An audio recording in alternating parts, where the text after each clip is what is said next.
모든 것을 바꾼 그 밤 75세 할머니의 정의를 위한 싸움. 박할머니의 1인칭 증언. 어떤 배신은 너무 깊어서 당신을 영원히 바꿔놓습니다.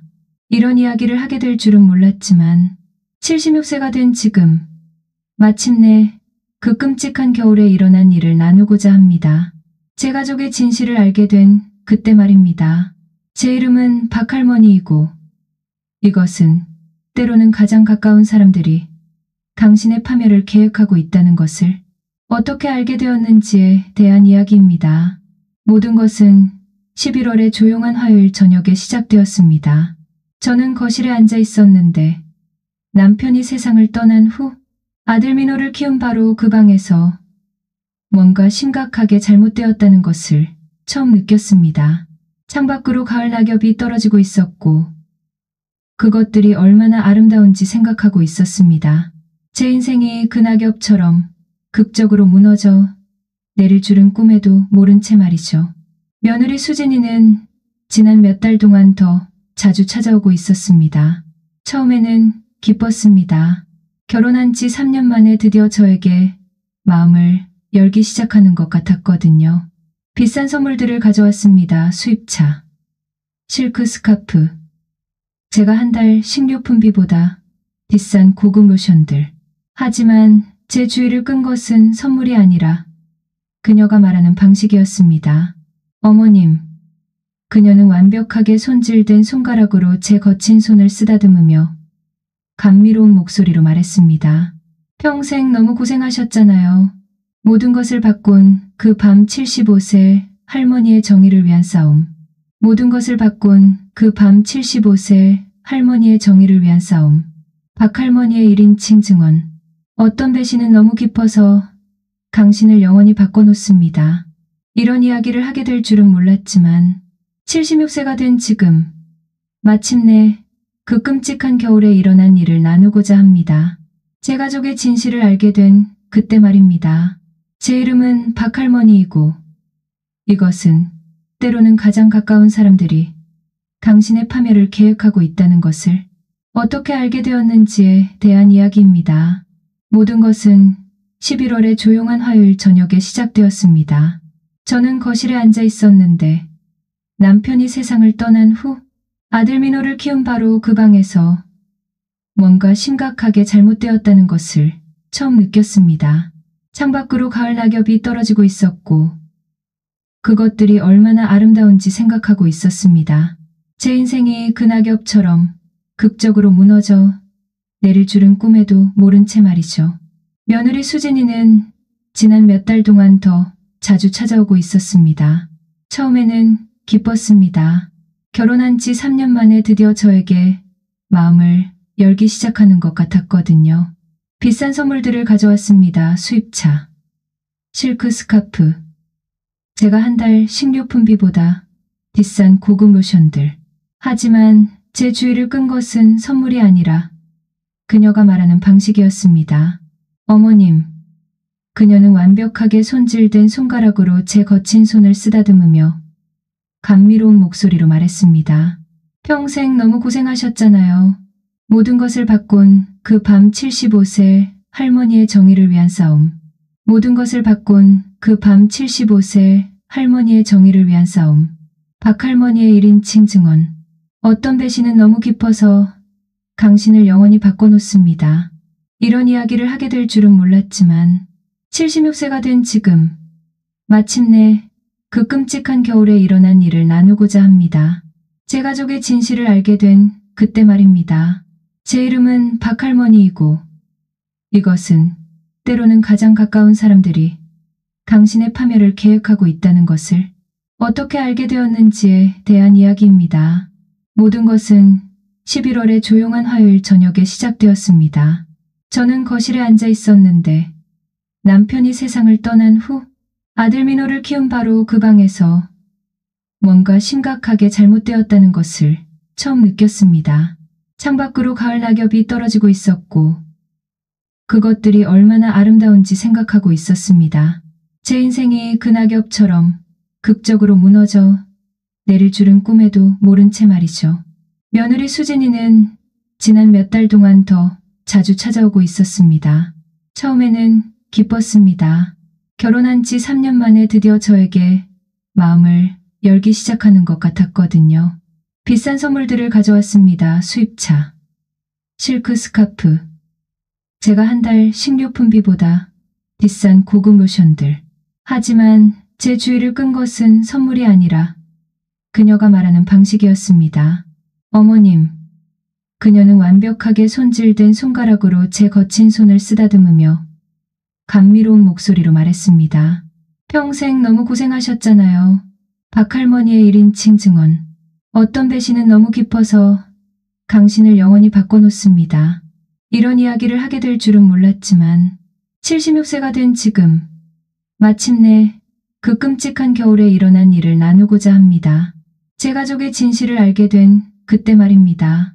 제 이름은 박할머니이고 이것은 때로는 가장 가까운 사람들이 당신의 파멸을 계획하고 있다는 것을 어떻게 알게 되었는지에 대한 이야기입니다.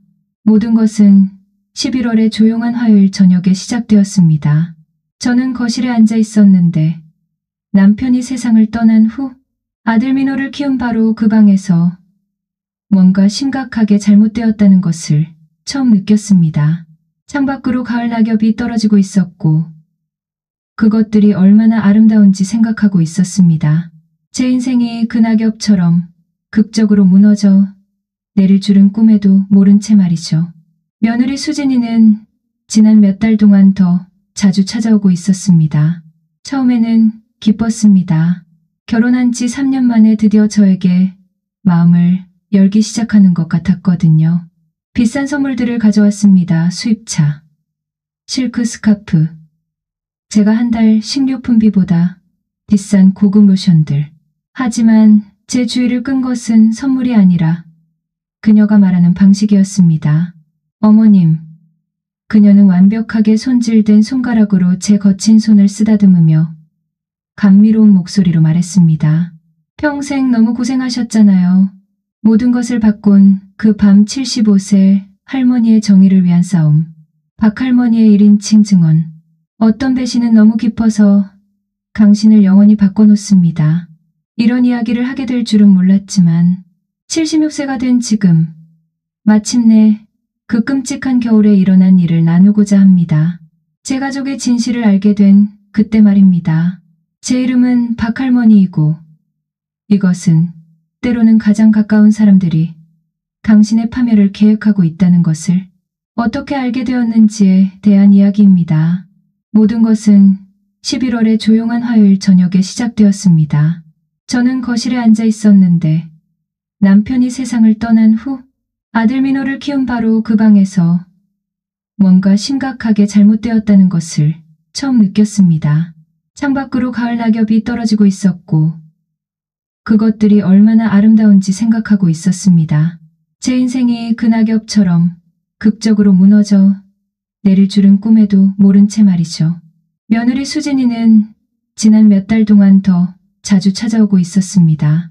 처음에는 기뻤습니다. 결혼한 지 3년 만에 드디어 저에게 마음을 열기 시작하는 것 같았거든요. 비싼 선물들을 가져왔습니다. 수입차, 실크 스카프, 제가 한 달 식료품비보다 비싼 고급 로션들.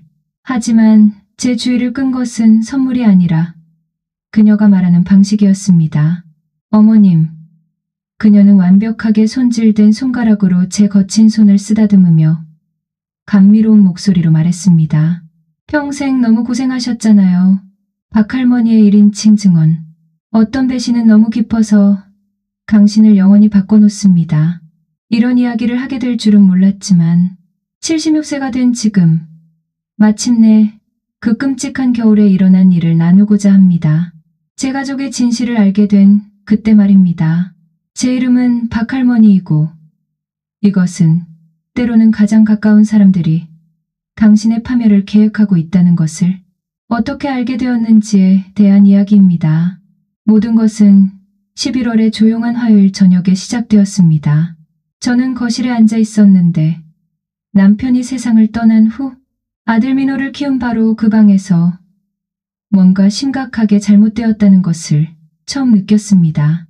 창밖으로 가을 낙엽이 떨어지고 있었고 그것들이 얼마나 아름다운지 생각하고 있었습니다. 제 인생이 그 낙엽처럼 극적으로 무너져 내릴 줄은 꿈에도 모른 채 말이죠. 며느리 수진이는 지난 몇 달 동안 더 자주 찾아오고 있었습니다. 처음에는 기뻤습니다. 결혼한 지 3년 만에 드디어 저에게 마음을 열기 시작하는 것 같았거든요. 비싼 선물들을 가져왔습니다. 수입차, 실크 스카프, 제가 한 달 식료품비보다 비싼 고급 로션들. 하지만 제 주의를 끈 것은 선물이 아니라 그녀가 말하는 방식이었습니다. 어머님, 그녀는 완벽하게 손질된 손가락으로 제 거친 손을 쓰다듬으며 감미로운 목소리로 말했습니다. 평생 너무 고생하셨잖아요. 이제 쉬실 때가 되지 않았을까요? 어머님을 제대로 돌봐드릴 수 있는 훌륭한 시설들이 있어요. 처음 그런 말을 했을 때는 웃어넘겼습니다. 난 겨우 75세야. 얘야, 아직 요양원 갈 준비가 안 됐어. 하지만 그녀는 매주 같은 부드러운 톤으로 계속 말했습니다. 그런데 그 톤이 왠지 칠판을 긁는 소리처럼 느껴졌어요. 요양원이 아니에요, 어머님. 고급 실버타운이에요. 어머님만의 아파트도 있고 식사도 준비해드리고 또래분들과 함께하는 활동들도 있어요. 좋지 않을까요? 저는 남편이 민호가 12살 때 교통사고로 세상을 떠난 후 혼자 아들을 키웠습니다. 제 인생에서 가장 힘든 시기였어요. 낮에는 방직 공장에서 이중교대로 일하고 밤에는 집에서 바느질 일을 해서 아들 교육비를 모았습니다. 아들의 미래를 위해 모든 것을 희생했어요. 몇 년 동안 같은 옷 세 벌만 입고 아들이 고기를 먹을 수 있도록 저는 밥과 김치만 먹었습니다. 아들이 대학을 졸업하고 대기업에 취직했을 때 제 모든 고생이 보람 있었다고 느꼈습니다. 그리고 3년 전 수진이와 결혼했을 때 저는 두 팔 벌려 환영했어요. 그녀는 아름답고 교육받은 여성이었으며 제 아들을 행복하게 해주는 것 같았습니다. 심지어 그들의 첫 아파트를 사는데 도움을 주려고 평생 모은 돈 거의 2억 원을 내주기까지 했어요. 이게 너희 유산이야. 그때 저는 그들에게 말했습니다. 내가 살아있을 때 너의 행복을 볼 수 있게 지금 쓰렴. 수진이는 울면서 저를 안아주며 세상에서 가장 관대한 시어머니라고 했습니다. 민호도 감동해서 눈물을 흘리며 늙어서 저를 돌봐드리겠다고 약속했어요. 제 인생에서 가장 행복한 날 중 하나였습니다. 하지만 최근에는 뭔가 달랐습니다. 따뜻한 미소가 억지스러워 보였어요. 마치 보이지 않는 관객을 위해 연기하는 것 같았습니다. 다정한 말들도 거울 앞에서 연습한 것처럼 느껴졌어요. 그리고 가장 불안했던 것은 제 아들마저 거리감을 두고 차갑게 대한다는 것이었습니다. 주간 저녁 식사가 월간이 되었다가 결국 아예 없어졌어요. 전화를 해도 항상 바쁘다며 곧 찾아뵙겠다고 약속하지만 지키지 않았습니다. 다른 것들도 눈에 띄기 시작했어요. 수진이는 제 재정에 대해 겉보기에는 순진한 질문들을 했습니다. 어머님, 하나은행 저축계좌 아직 있으세요? 계좌를 통합하시는 게 좋을 것 같은데요. 관리하기가 더 쉬우실 거예요. 또는 최근에 유언장 업데이트 하셨어요? 그냥 모든 게 정리되어 있는지 확인하시려고요. 처음에는 그녀의 행동을 제 안녕에 대한 걱정으로 받아들였습니다. 결국 저도 나이가 들어가고 있었고 아마 그녀가 그냥 실용적으로 생각하는 것일 수도 있었으니까요. 하지만 이런 질문들을 할 때 그녀 눈에 있던 뭔가가 저를 불편하게 만들었습니다. 마치 제 소유물들의 목록을 작성하는 것 같은 계산적인 표정이었어요. 제가 살고 있던 집은 꽤 가치가 있었습니다. 북촌의 전통 한옥으로 부모님께서 물려주신 것을 수십 년간 사랑스럽게 관리해왔어요. 이 지역의 부동산 가격이 급등해서 적어도 8억 원. 아마 그보다 더 가치가 있다는 것을 알고 있었습니다. 저축도 있었어요. 민호와 수진이를 도운 후 남은 돈과 남편의 보험금으로 한 번도 건드리지 않은 돈 말입니다. 서울 기준으로는 부자가 아니었지만 편안했습니다. 더 중요한 것은 독립적이었다는 거예요. 스스로 돌볼 수 있고 요리도 할 수 있고 제 일도 관리할 수 있었습니다. 아무리 고급스럽다 해도 어떤 시설에 가서 그 독립성을 포기한다는 생각은 두려웠어요. 하지만 수진이는 끈질겼습니다. 각종 실버타운 브로셔를 가져오기 시작했는데 하나씩 더 비싸졌어요. 이것 좀 보세요, 어머님.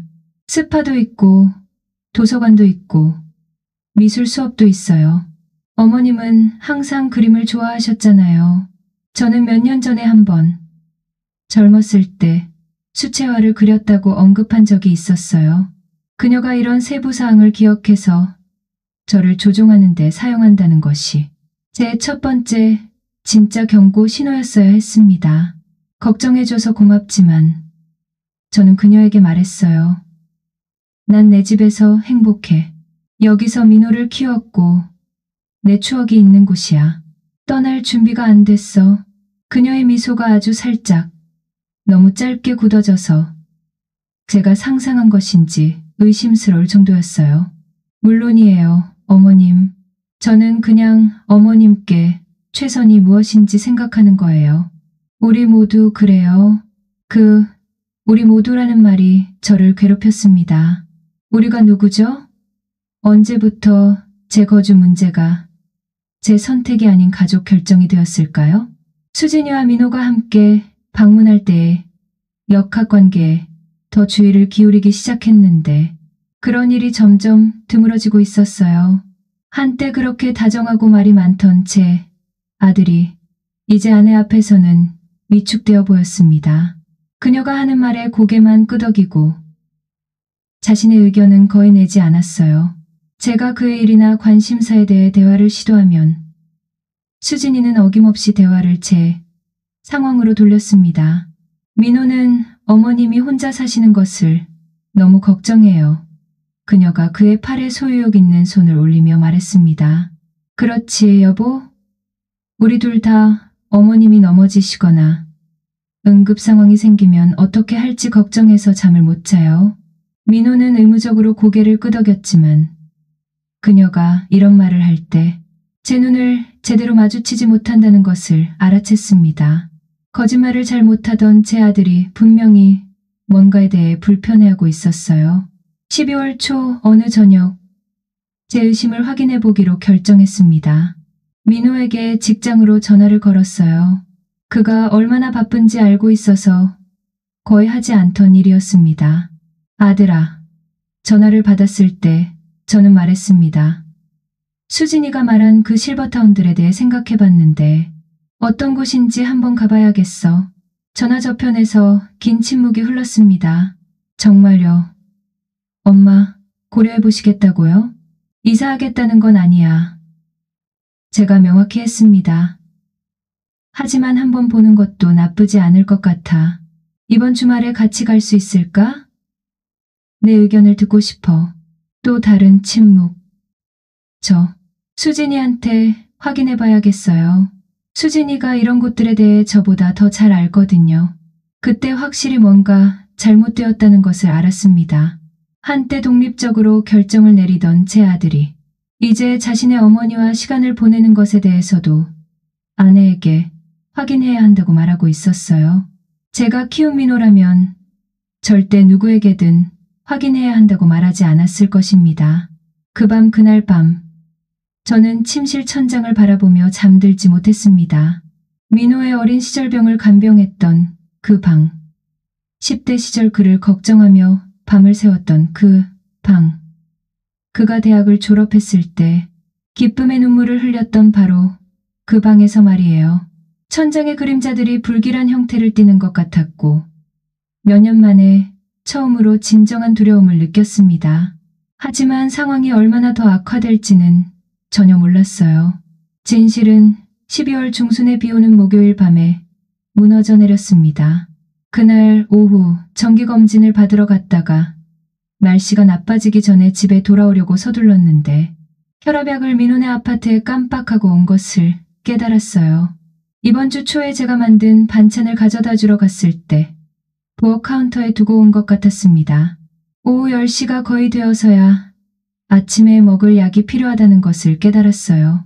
다음 날까지 기다릴까 생각해봤지만 의사가 매일 같은 시간에 복용하라고 엄격하게 지시했거든요. 민호와 수진이네 아파트는 제 집에서 걸어서 15분 거리였고 응급 상황을 위해 열쇠도 가지고 있었어요. 늦은 시간에 그들을 방해하고 싶지 않아서 조용히 약을 가져오기로 결정했습니다. 아마 이미 잠들어 있을 테니 아무도 귀찮게 하지 않고 들어갔다 나올 수 있을 거라고 생각했어요. 비가 꾸준히 내리고 있었고 동네의 좁은 길을 걸어가는 동안 우산으로도 젖는 것을 막을 수 없었습니다. 12월 공기는 뼈에 사무치게 추웠고 그들의 건물로 서둘러 가면서 코트를 더 꽉 감겨 입었어요. 가끔 무릉덩이를 튀기며 지나가는 택시를 제외하고는 거리가 대부분 비어 있었습니다. 그들의 아파트 건물에 도착했을 때 거실 불이 아직 켜져 있는 것을 봤어요. 좋아, 아직 깨어 있구나. 열쇠를 쓰는 대신 벨을 눌러야겠다고 생각했습니다. 하지만 문에 다가가자 얇은 벽을 통해 목소리가 들렸어요. 뭔가 급한 일로 다투는 것 같은 목소리들이었습니다. 저는 망설였어요. 벨 버튼에 손을 반쯤 올린 채로요. 부부간의 사적인 순간을 방해하고 싶지 않았지만 약 없이 떠날 수도 없었어요. 그들의 대화가 자연스럽게 끝나는지 몇 분 기다려보기로 했습니다.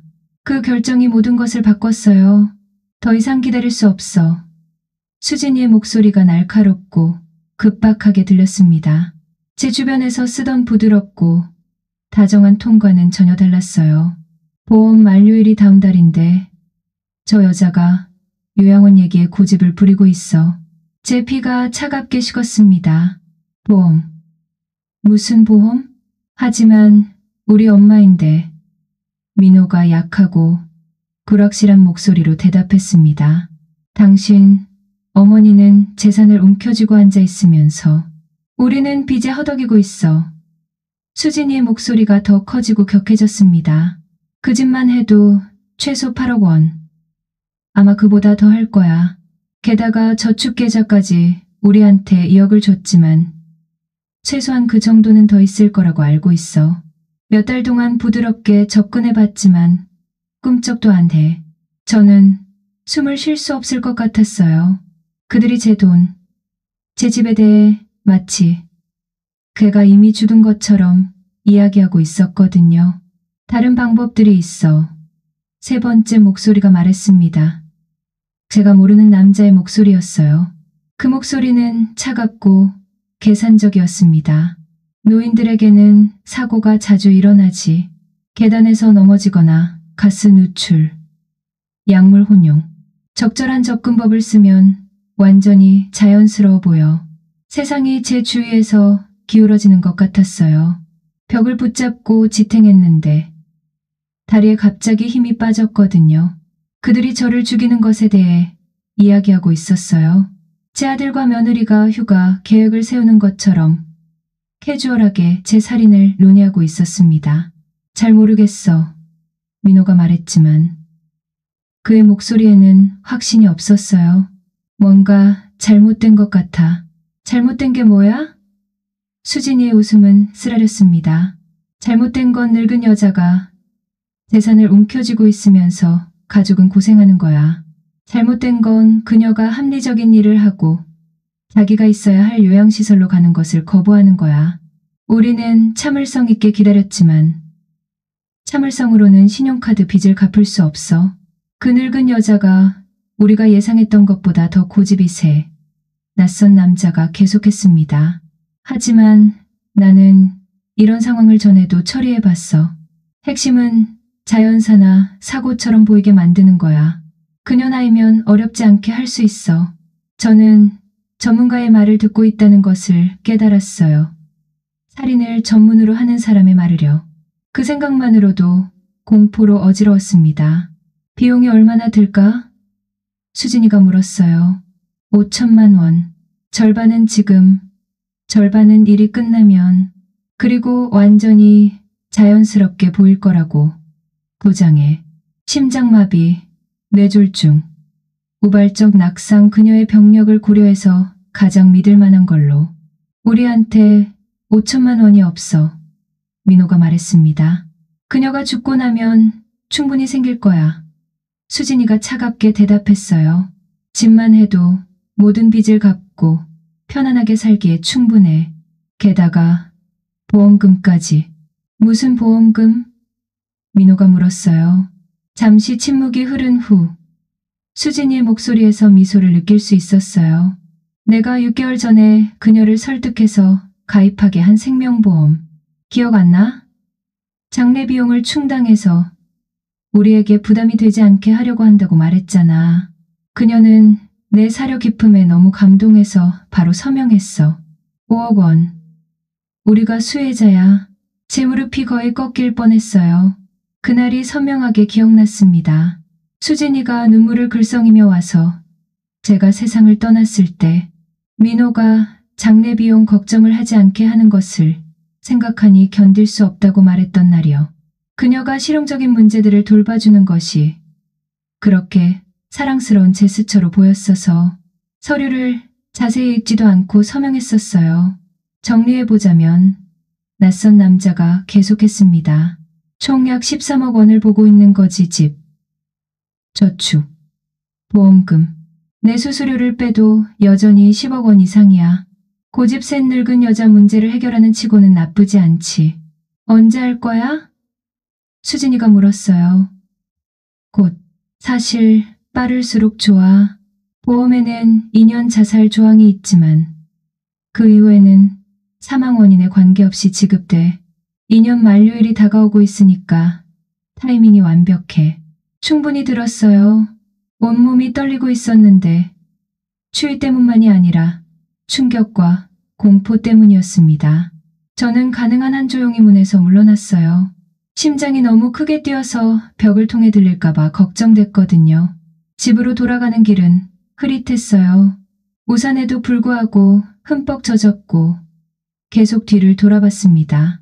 누군가 따라오고 있다고 확신했거든요. 모든 그림자가 위협적으로 보였고 모든 소리가 저를 놀라게 했어요.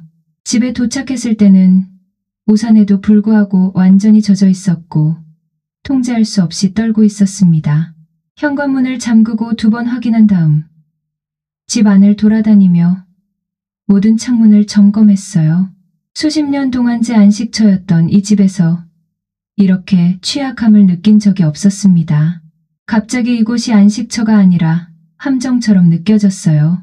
부엌에 앉아서 여전히 젖은 옷을 입은 채로 들었던 것을 처리하려고 노력했습니다. 이제 모든 것이 이해됐어요. 제 재정에 대한 갑작스러운 관심, 요양시설로 가라는 압박, 사람들을 초대하고 뜰 때마다 항상 상충되는 계획이 있다며 저를 친구들로부터 고립시킨 방식까지. 보험 정책은 특히 악마적이었어요. 수진이는 제 아들에 대한 사랑과 부담이 되고 싶지 않다는 제 마음을 이용해서 저 자신의 사망 영장에 서명하도록 조종했습니다. 그리고 저는 그녀의 겉보기 사려 깊음에 감사하며 완전히 속아 넘어갔어요. 하지만 가장 아픈 것은 민호의 개입이었습니다. 제 아들, 제가 모든 것을 희생한 그 소년, 무조건적으로 사랑했던 그 아이가 돈 때문에 저를 죽게 내버려둘 의향이 있었어요. 네, 그가 망설이는 것 같았지만 거절하지는 않았어요. 나가지도 않았고요. 저를 방어하거나 참여를 거부하지 않았어요. 제가 그를 위해 없이 지낸 모든 시간들을 생각했습니다. 그에게 새 교복을 사주려고 구멍난 코트를 입고 지낸 겨울, 그가 고기를 먹을 수 있도록 밥과 김치만 먹었던 수없이 많은 식사들, 그의 학원비를 내기 위해 손가락에서 피가 날 때까지 바느질 일을 했던 밤들, 그리고 이것이 그가 저에게 보답하는 방식이었어요. 그날 밤 저는 울었습니다. 제가 존재한다는 것조차 몰랐던 고통의 깊은 곳에서 나오는 깊고 찢어지는 흐느끼며 울었어요. 제가 알고 있다고 생각했던 아들을 위해 사랑하려고 노력했던 며느리를 위해, 제가 가지고 있다고 생각했던 가족을 위해 울었습니다. 하지만 무엇보다 저 자신을 위해 울었어요. 세상에서 가장 믿었던 사람들이 자신을 죽이기를 원한다는 것을 방금 알게 된 75세 여자를 위해서요. 하지만 밤이 깊어지고 눈물이 마르면서 제 안에서 다른 무언가가 자라기 시작했습니다. 작은 분노의 불꽃으로 시작되었지만 빠르게 타오르는 결의의 불길로 자랐어요. 그들은 제가 그냥 무력한 늙은 여자, 조종하고 처리하기 쉬운 존재라고 생각했어요. 그들은 자신들이 누구를 상대하고 있는지 전혀 몰랐습니다. 저는 어린 시절 한국전쟁에서 살아남았어요. 가족의 집이 불타는 것을 보며 남쪽으로 피난을 갔죠. 약한 사람들을 꺾어버렸을 가난에서 살아남았습니다. 남편의 죽음에서 살아남았고 홀어머니를 깔보는 사회에서 혼자 아들을 키웠어요. 아무것도 없는 상태에서 성공적인 작은 사업을 일궈냈고 도움을 고용할 수 있을 때까지 하루 18시간씩 일했습니다. 저는 조용히 밤속으로 사라질 허약한 노파가 아니었어요. 그들이 싸움을 원한다면 싸움을 얻을 것입니다. 하지만 먼저 도움이 필요했어요. 그리고 누구에게 전화해야 할지 정확히 알고 있었습니다. 다음 날 아침, 몇 달 만에 느껴보지 못한 명료함으로 깨어났습니다. 전날 밤의 충격과 슬픔이 더 단단하고 집중된 무언가로 결정화되었어요. 결에 무엇을 해야 하는지 알았지만 혼자서는 할 수 없다는 것도 알고 있었습니다. 김상우 형사는 남편의 어린 시절부터의 절친이었어요. 함께 군대를 갔고 서로의 결혼식에서 주례를 섰으며 15년 전 남편이 세상을 떠날 때까지 가까운 사이를 유지했습니다. 김 형사는 5년 전 서울지방경찰청에서 은퇴했지만 여전히 그를 서울에서 가장 존경받는 형사 중 한 명으로 만들었던 예리한 정신과 날카로운 직감을 가지고 있었어요. 더 중요한 것은 저는 그를 완전히 신뢰했습니다. 오전 8시 정각에 전화를 걸었어요. 그가 일찍 일어나는 사람이라는 것을 알고 있었거든요. 상우 오빠, 어렸을 때부터 불렀던 친근한 호칭을 사용하며 말했습니다. 심각한 일로 도움이 필요해요. 그의 목소리가 즉시 경계심을 띄웠어요. 무슨 일이야, 정수가? 목소리가 안 좋은데. 저는 김상우를 40년 넘게 알고 지냈는데 그는 거의 누구보다도 제 기분을 잘 읽을 수 있었어요. 와줄 수 있어? 전화로는 말하기 어려운 일이야. 30분 안에 갈게. 말 그대로 정확히 30분 후에 도착했어요. 커피 보온병을 들고 남편 장례식 후 저를 위로해주던 때에 그 걱정스러운 표정을 하고 있었습니다. 김 형사는 이제 78세였고 머리는 완전히 하얗게 되었지만 눈은 여전히 날카롭고 지적이었어요. 모든 걸 말해봐. 수십 년간 자주 방문했던 사람의 편안함으로 제 부엌 의자에 앉으며 말했습니다. 제가 우연히 들은 대화에 대해, 보험 정책에 대해, 몇 달간의 조종과 압박에 대해 모든 것을 말했어요. 세부사항 하나하나를 들으며 그의 표정이 점점 어두워지는 것을 지켜봤고 정보를 처리하는 그의 형사 본능이 작동하는 것을 느꼈습니다. 보험 서류 아직 있어? 제가 끝마쳤을 때 그가 물었어요. 파일 캐비닛에서 서류를 가져왔습니다. 김 형사가 주의 깊게 살펴보는데 그의 인상이 더욱 찌푸려졌어요. 상당한 보험이야, 정수가. 내 나이에 5억 원이라 보험료만 해도 엄청날 텐데 수진이가 선물로 보험료를 처리해주겠다고 했어요. 쓰라리게 말했습니다. 관대하다고 생각했어요. 아마 훨씬 더 큰 지급금을 받을 걸 알고 보험료를 위해 대출을 받았을 거야. 김 형사가 음침하게 말했어요.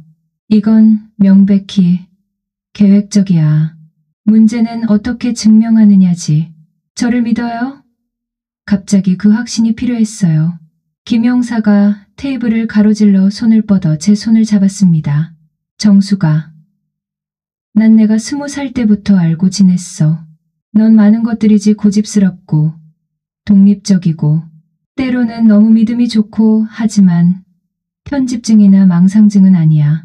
내가 그들이 내 살인을 계획하는 걸 들었다고 하면 그게 정확히 일어난 일이야.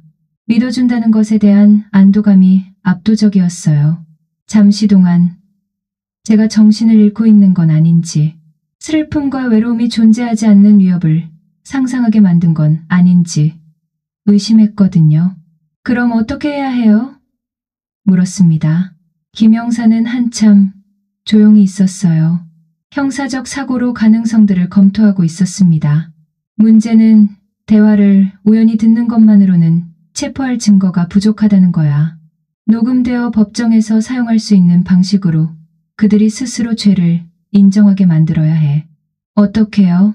그들의 계획이 진행되고 있다고 생각하게 만들고 우리가 녹음하는 동안 더 많은 세부 사항을 드러내게 하는 거야. 김영사의 눈이 제가 기억하는 경찰 시절에 집중된 강도를 띄었어요. 하지만 정수가 이건 위험할 거야. 만약 그들이 내가 그들의 계획을 안다고 의심한다면 더 빨리 움직일 거예요. 제가 말을 끝냈습니다. 위험을 이해해요, 오빠. 하지만 여기 앉아서 그들이 저를 죽이기를 기다릴 수는 없어요. 김영사가 음침하게 고개를 끄덕였어요. 그럼 매우 조심스럽고 영리하게 해야 해. 다음 2시간 동안 우리는 전략을 개발했습니다.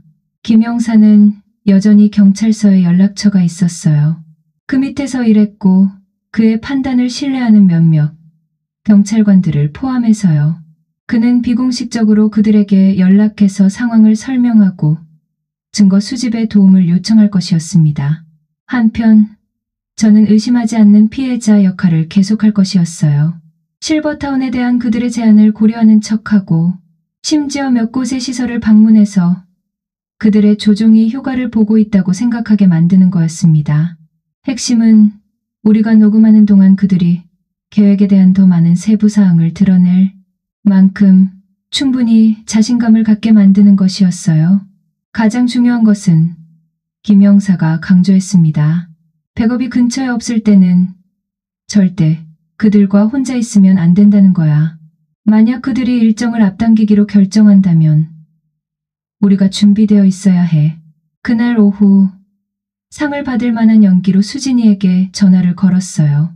얘야. 제 목소리에 적절한 양의 불확실함을 넣으며 말했습니다. 내가 말한 그 실버타운들에 대해 생각해봤는데 어쩌면 적어도 한 곳은 가봐야겠어. 어떤 곳인지 보려고. 그녀 목소리의 흥분은 겨우 억제되고 있었어요. 오, 어머님. 마음을 열고 계시다니 정말 기뻐요. 마음에 두고 있는 완벽한 곳이 있어요. 선셋 매너라고 하는데 정말 아름다워요. 언제 방문하고 싶으세요? 이번 주말에 갈 수 있을까? 그리고 민호도 같이 올 수 있어? 그의 의견을 듣고 싶어. 물론이에요. 바로 연락해서 견학을 예약할게요. 전화를 끊고 나서 속이 메스꺼웠어요. 제가 마침내 그녀의 조종에 굴복한다고 생각할 때 그녀 목소리의 열정이 역겨웠습니다. 하지만 이 모든 것이 연기라는 것을 스스로에게 상기시켰어요. 제 목숨을 구하기 위한 공연이었습니다. 김영사가 저에게 작은 녹음 장치를 주었는데 단추보다 조금 큰 정도였고 옷에 숨길 수 있었어요. 현대 기술은 놀라웠습니다. 그 장치는 몇 시간 동안 녹음할 수 있고 오디오를 김영사의 전화로 실시간 전송할 수 있었어요. 그 주말 저는 제 역할을 완벽하게 해냈습니다. 선셋 매너를 눈을 크게 뜨고 관심 있게 둘러봤고 밤 시설에 대해 질문하고 수진이의 열정적인 해설에 사려 깊게 고개를 끄덕였어요. 민호는 평소보다 조용했지만 제가 마침내 합리적으로 제 거주 상황에 대해 생각하고 있다는 것에 기뻐하는 것 같았습니다. 월 이용료가 꽤 합리적이에요. 시설의 정원을 걸으며 수진이가 말했습니다. 그리고 그 큰 집을 유지하지 않아서 절약할 수 있는 돈을 생각해 보세요. 겨울에 난방비가 비싸긴 해요. 제가 동의했어요. 사실 몇 년 전에 한 리모델링 덕분에 제 집은 꽤 에너지 효율적이었지만요. 정확해요. 그리고 재산세만 해도 부담이 클 거예요.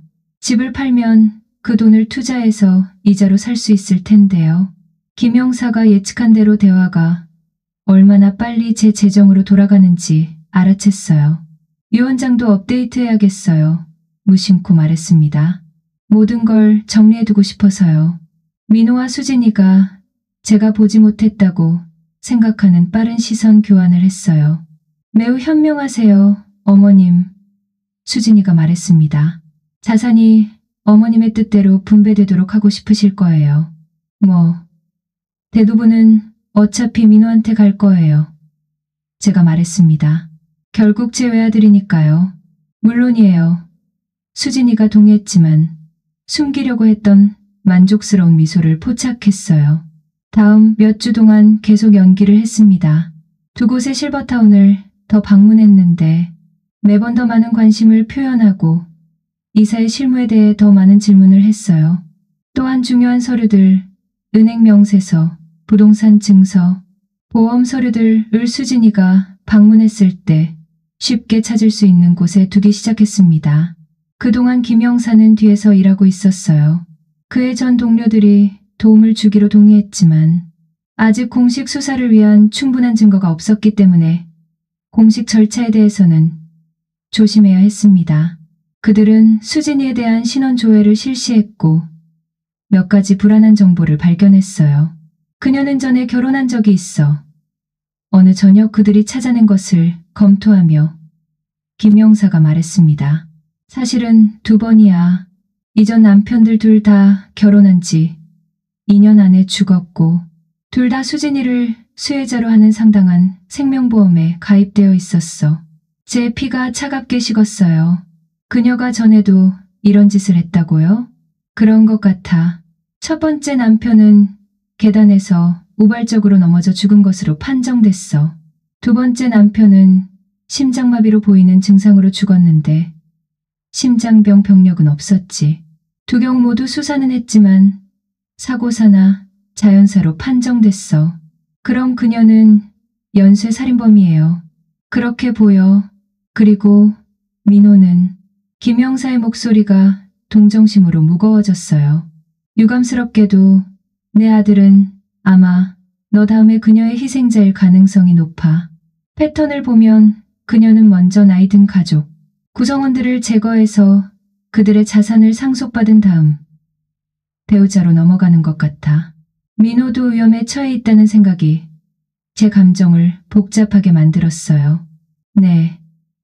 그는 제 살인 계획에 참여하고 있었지만 아마 2명의 다른 남자들을 죽였을 가능성이 있는 여자에게 조종당하고 있기도 했어요.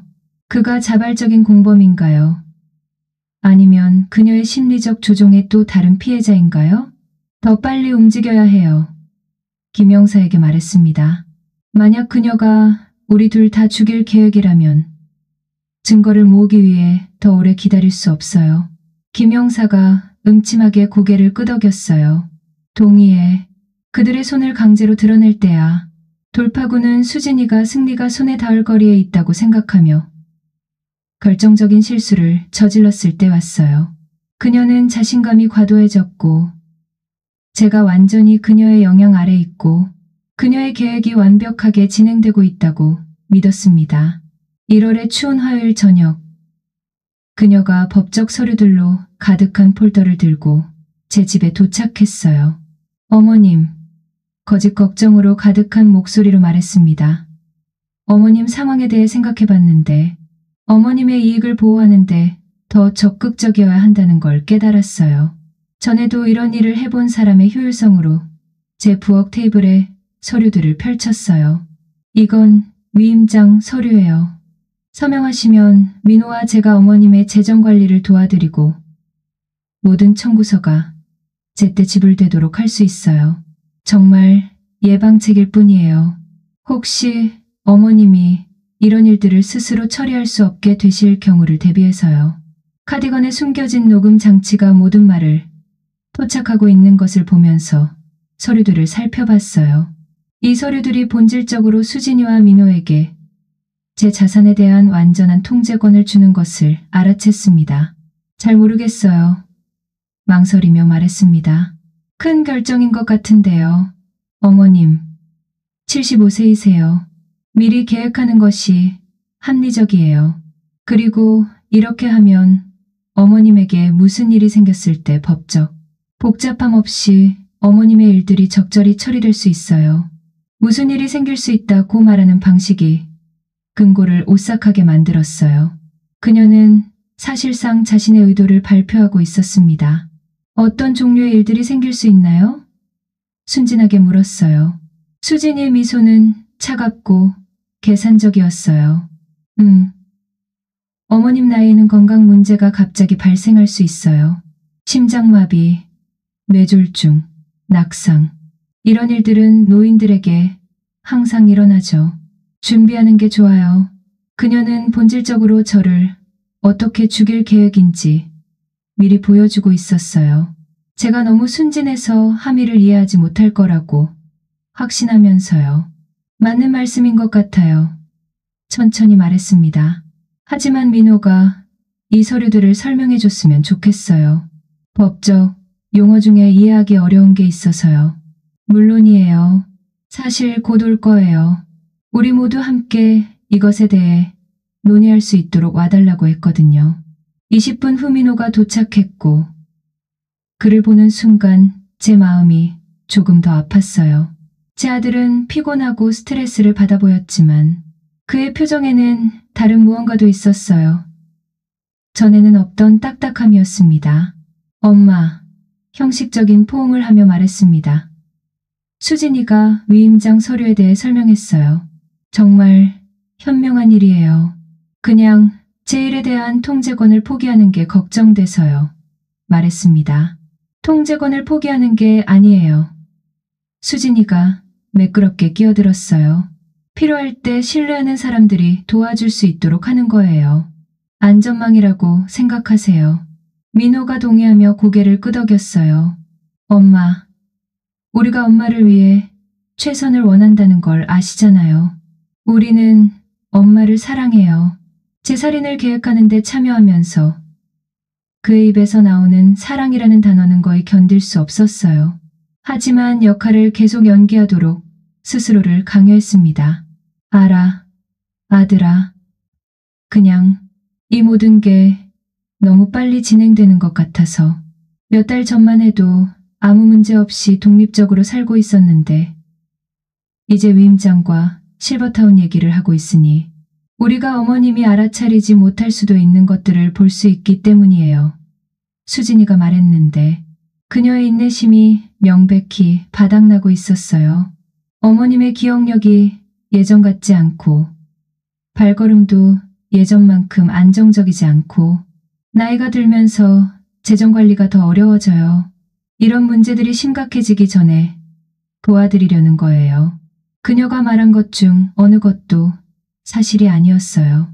제 기억력은 괜찮았고 발걸음도 완전히 안정적이었으며 수십 년 동안 성공적으로 재정을 관리해왔어요.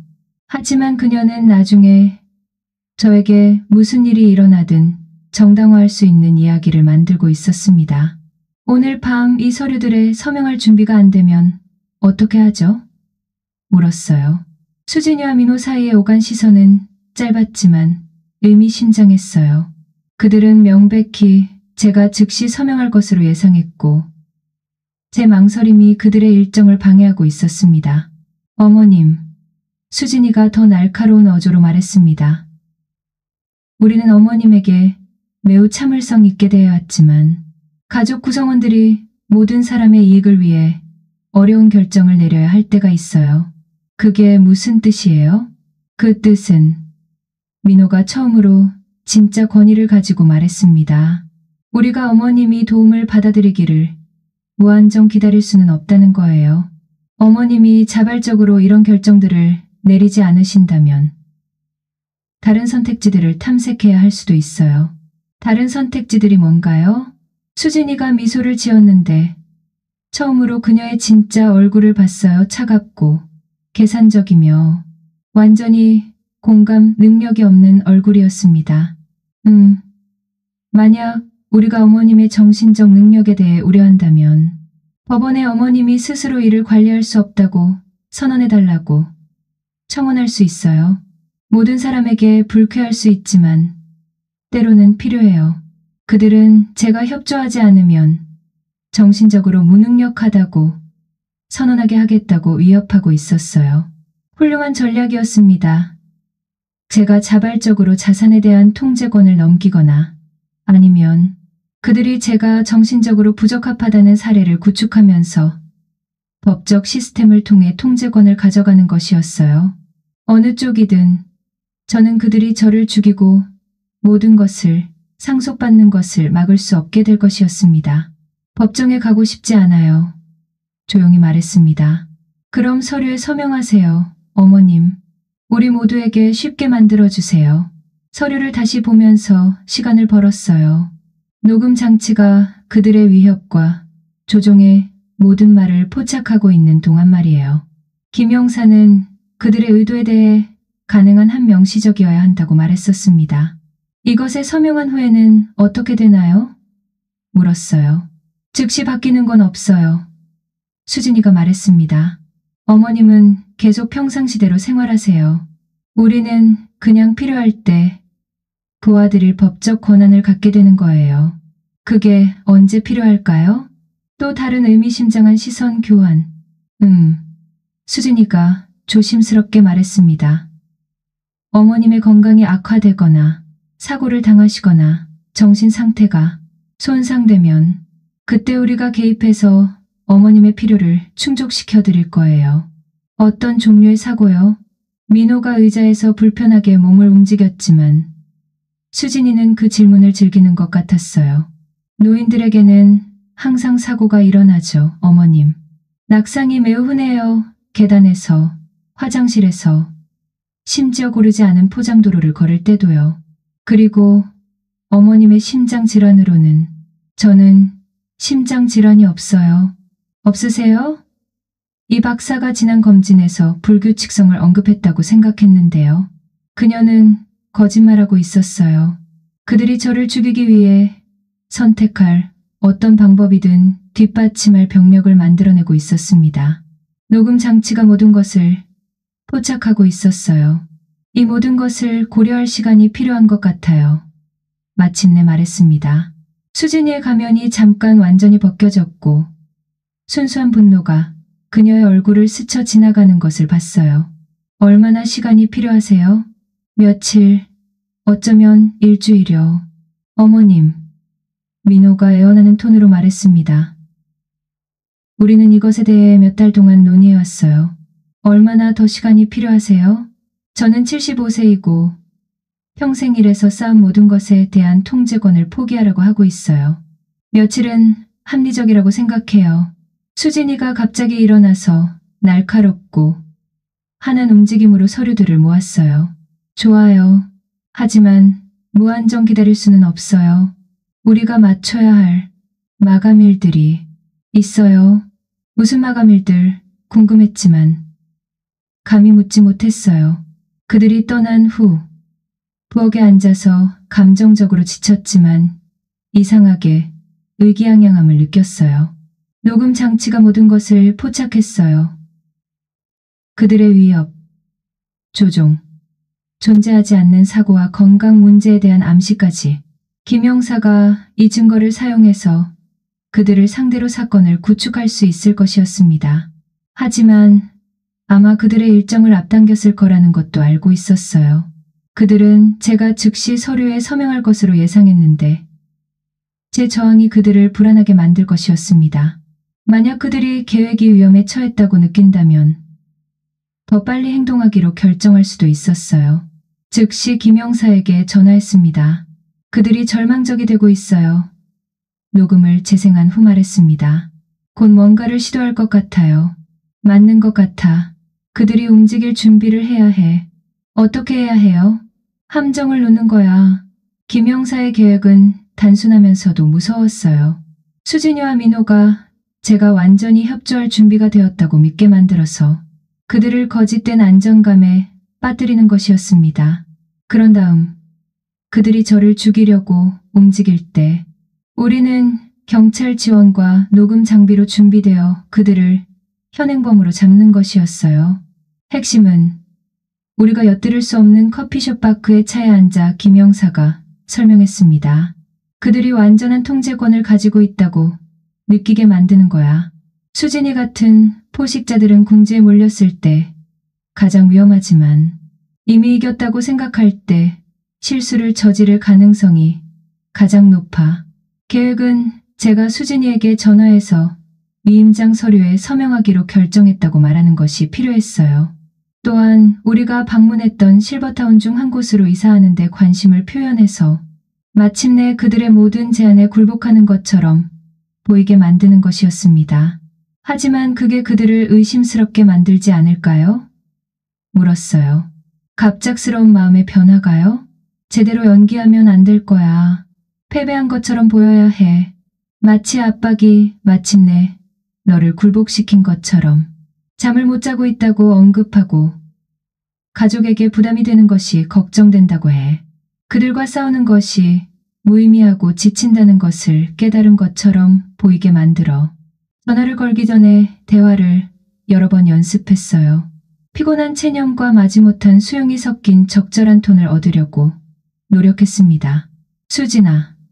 그녀가 전화를 받았을 때 피곤하고 패배한 것처럼 들리도록 조심스럽게 조절한 목소리로 말했습니다. 지난번 우리 대화에 대해 생각해봤는데 내 말이 맞는 것 같아. 어떤 것에 대해서요? 어머님. 그녀의 목소리는 조심스러웠지만 그 아래에서 흥분을 들을 수 있었어요. 모든 것에 대해서. 위임장, 실버타운. 변화가 무서워서 나에게 최선인 것에 맞서 싸우고 있었어. 하지만 내가 떠난 후로 거의 잠을 못 잤어. 너와 민호에게 부담이 되는 것이 걱정돼서. 오, 어머님. 어머님은 절대 부담이 될 수 없어요. 거짓 동정심으로 가득한 목소리로 말했습니다.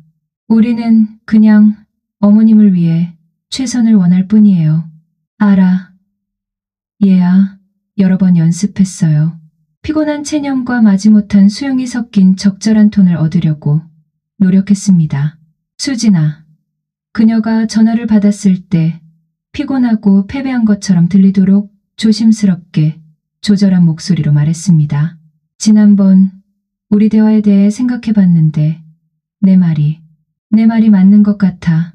어떤 것에 대해서요? 어머님. 그녀의 목소리는 조심스러웠지만 그 아래에서 흥분을 들을 수 있었어요. 모든 것에 대해서. 위임장, 실버타운. 변화가 무서워서 나에게 최선인 것에 맞서 싸우고 있었어. 하지만 내가 떠난 후로 거의 잠을 못 잤어. 너와 민호에게 부담이 되는 것이 걱정돼서. 오, 어머님. 어머님은 절대 부담이 될 수 없어요. 거짓 동정심으로 가득한 목소리로 말했습니다. 우리는 그냥 어머님을 위해 최선을 원할 뿐이에요. 알아. 얘야. 그런데 내가 이기적이었어. 가족에게 합리적인 것 대신 내가 원하는 것만 생각했어. 그 말들이 입에서 독처럼 느껴졌지만 억지로 내뱉었어요. 내일 저녁에 너와 민호가 올 수 있을까? 그 서류들에 서명하고 이사 준비를 시작하고 싶어. 전화 저편의 침묵이 너무 오래 지속되어서 통화가 끊어진 건 아닌지 의심했어요. 그러자 수진이가 말했는데 그녀의 목소리는 겨우 억제된 승리감으로 밝았습니다. 물론이에요. 어머님, 7시에 갈게요. 그리고 어머님, 올바른 결정을 하고 계세요. 모든 것이 정리되면 훨씬 행복하실 거예요. 전화를 끊고 나서 한참 동안 전화기를 바라보고 앉아 있었어요. 내일 저녁 그들은 제가 독립성과 자산을 포기하는 서명을 하기를 기대하며 제 집에 올 것이었습니다. 그들이 모르는 것은 김 형사와 그의 경찰 연락처들이 그들을 기다리고 있을 것이라는 점이었어요.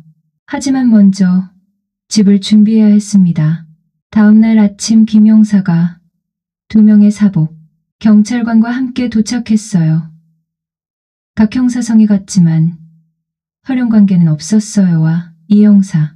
둘 다 김 형사의 마지막 경찰 생활 기간 동안 그 밑에서 일했던 젊은 남자들이었고 사랑받는 멘토에게 보내는 존경과 애정으로 그를 대했습니다. 박 할머니, 장비를 설치하며 박 형사가 말했습니다. 정말 용감하게 하고 계세요. 하고 계신 일이 다른 잠재적 피해자들을 구할 수 있어요. 그들은 제 거실과 부엌에 작은 카메라들을 설치했는데 위치를 알고 있어도 찾을 수 없을 정도로 잘 숨겨졌어요.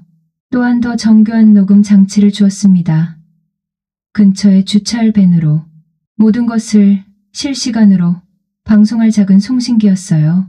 가장 중요한 것은 이 형사가 강조했습니다. 어머님의 안전이에요. 우리는 모든 것을 듣고 있을 것이고 필요하면 30초 안에 집 안으로 들어갈 수 있어요. 하지만 우리가 개입하기 전에 그들이 가능한 한만이 자백하도록 해야 해요. 정확히 그들이 무엇을 말하기를 바라는 거예요? 물었습니다. 이상적으로는 그들이 어머님을 해치려는 구체적인 계획을 논의하기를 원해요. 김 형사가 설명했습니다. 지난주 녹음은 좋았지만 변호사가 그들이 가정적으로 말하고 있었거나 어머님이 그들의 의도를 오해했다고 주장할 수 있어요. 그들이 살인에 대해 명시적으로 말해야 해요. 만약 그들이 죄를 인정하는 말을 하지 않으면요? 그럼 그들이 실제로 어머님의 목숨을 시도할 때까지 기다려야 해요. 박 형사가 음침하게 말했습니다. 이상적이지는 않지만 때로는 견고한 사건을 구축하기 위해 그것이 필요해요. 그들이 실제로 저를 죽이려고 시도할 만큼 가까이 오게 하는 생각은 무서웠지만 법적 현실을 이해했어요. 살인 의도의 구체적인 증거 없이는 그들은 사기나 노인 학대 혐의만 받을 수 있었고 최소한의 감옥살이로 이어질 가능성이 높고 나중에 다시 시도할 자유를 주는 혐의들이었어요. 그날 오후 평상시 루틴을 따라가며 집을 지켜보고 있을 경우를 대비해 가능한 한 자연스럽게 행동하려고 노력했어요. 가벼운 청소를 하고 간단한 저녁을 준비하고 심지어 이웃 조 씨와 날씨에 대해 잡담하기 위해 전화도 걸었습니다. 누구를 관찰하는 사람에게는 그냥 하루를 보내는 평범한 노인 여성으로 보였을 거예요. 하지만 내적으로는 신경이 극도로 팽팽했어요. 차문이 쾅 닫히거나 거리에서 발소리가 들릴 때마다 심장이 뛰었습니다. 블라우스에 숨겨진 작은 송신기를 계속 확인하고 재확인했는데 중요한 순간에 오작동할까봐 무서웠거든요. 저녁이 다가오자 김 형사가 전화해서 모든 것이 준비되었다고 확인했어요. 벤이 2블록 떨어진 곳에 주차되어 있어 저에게 말했습니다. 모든 것을 선명하게 들을 수 있고 지원 경찰관들이 내 동네 주변에 배치되어 있어. 기억해. 정수가 그들이 말하게 해. 그들이 계획에 대해 더 많이 드러낼수록 우리 사건이 더 강해져.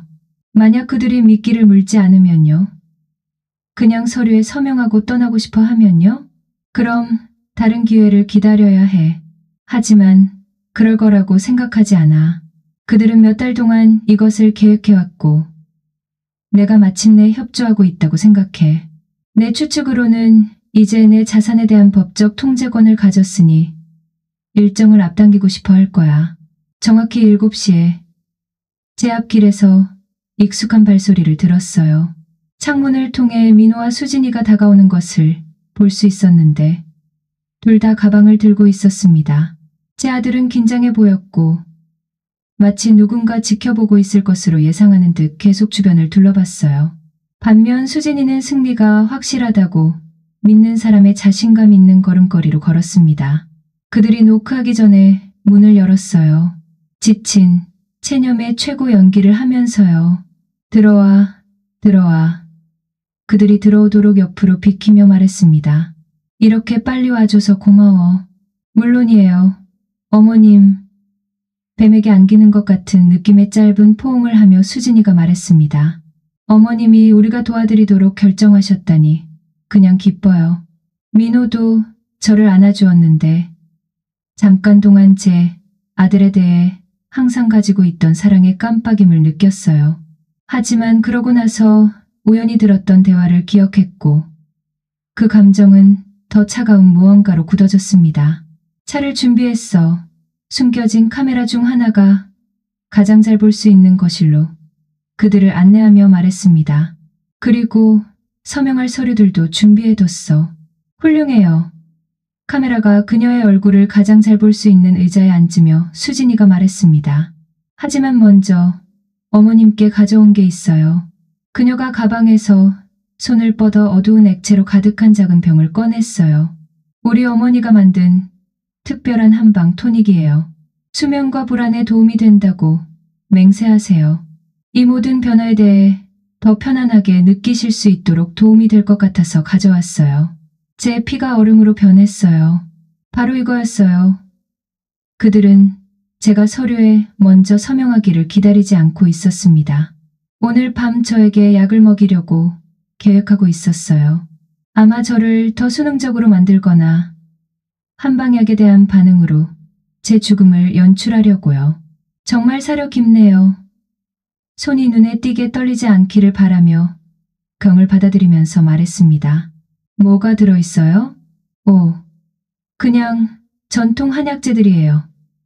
수진이가 가볍게 말했습니다.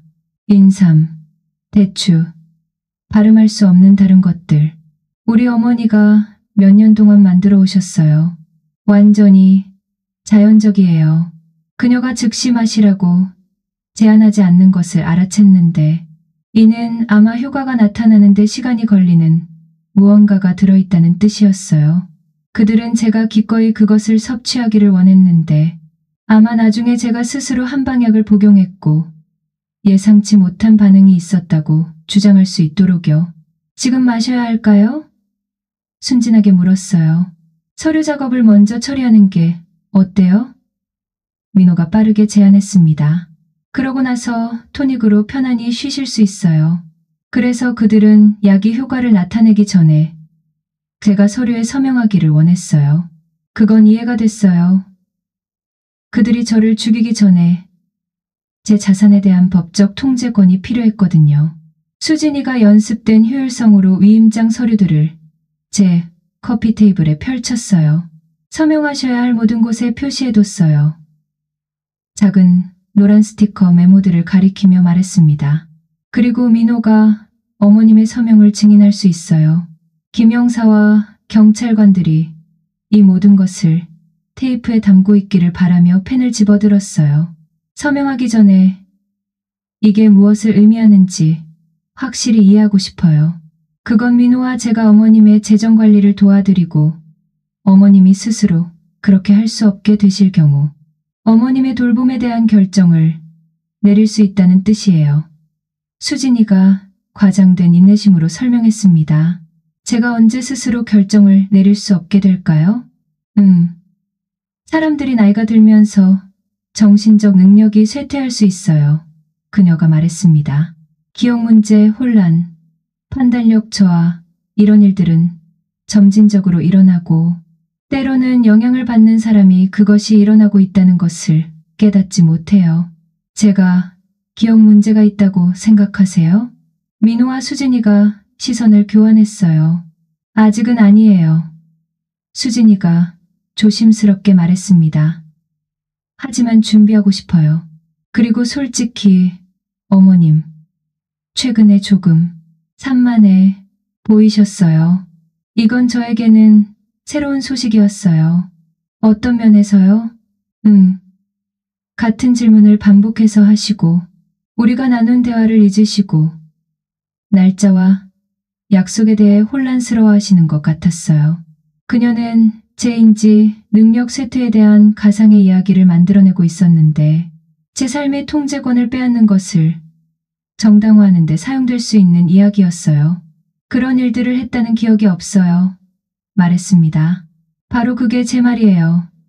수진이가 거짓, 동정심으로 말했습니다. 기억 문제가 있는 사람들은 종종 자신의 기억 문제를 기억하지 못해요. 완벽한 순환 논리였어요. 그가 기억 문제가 있다는 것을 부인하면 그것이 제가 기억 문제가 있다는 증거였습니다. 그것이 얼마나 악마적으로 영리한지 감탄해야 했어요. 동시에 속이 메스꺼웠지만요. 맞는 말인 것 같아요. 첫 번째, 서류에 서명하며 말했습니다. 안전한 게 미안한 것보다 낫죠. 지정된 모든 곳에 제 이름을 서명하며 서류들을 처리하는 동안 수진이와 민호가 긴장을 풀기 시작했어요. 그들이 원하는 것을 얻고 있었고 제가 완전히 협조하고 있었습니다. 그들의 경계심이 내려가기 시작했어요. 다 됐어. 마지막 서류에 서명하며 말했습니다. 끝났어요. 고마워요. 어머님. 민호가 말했는데 잠깐 동안 그의 안도감이 진짜인 것 같았어요. 올바른 선택을 하셨어요. 이제 명백한 만족감으로 서류들을 모으며 수진이가 말했습니다. 그 한방 토닉을 드셔보시는 게 어때요? 오늘 밤 더 잘 주무실 수 있도록 도움이 될 거예요. 제가 두려워했던 순간이었어요. 병을 집어들었는데 김영사와 경찰관들이 개입할 준비가 되어 있기를 간절히 바랐습니다. 하지만 마시는 척하려던 바로 그때 수진이가 모든 것을 바꾼 말을 했어요. 있잖아요, 어머님. 마침내 모든 불쾌한 일들이 끝나서 정말 기뻐요. 한동안은 더 극단적인 조치들을 고려해야 할까봐 걱정했거든요. 병을 조금 내렸어요. 어떤 극단적인 조치들이요? 수진이가 미소를 지었는데 그 표정에는 차갑고 포식적인 무언가가 있었어요. 어머님이 도움을 받아들이는 것에 대해 계속 고집을 부리셨다면 법원에 어머님을 정신적으로 무능력하다고 선언해달라고 청원해야 했을 수도 있어요. 그리고 그것도 효과가 없었다면 그녀가 우아하게 어깨를 으쓱했어요. 그럼 뭐요? 때로는 노인들에게 사고가 일어나죠. 그녀가 사실을 말하듯 담담하게 말했습니다. 낙상, 약물 오류, 가스 누출 이런 일들이 일어나요. 그리고 그럴 때 가족들은 최선을 다해 결과를 처리해야 하죠. 제 심장이 쿵쾅거렸지만 대화를 계속 이어가도록 스스로를 강요했어요. 끔찍하게 들리네요. 그랬을 거예요. 민호도 동의하며 몇 분 만에 처음으로 말했습니다. 하지만 다행히 이제 그럴 필요가 없어요.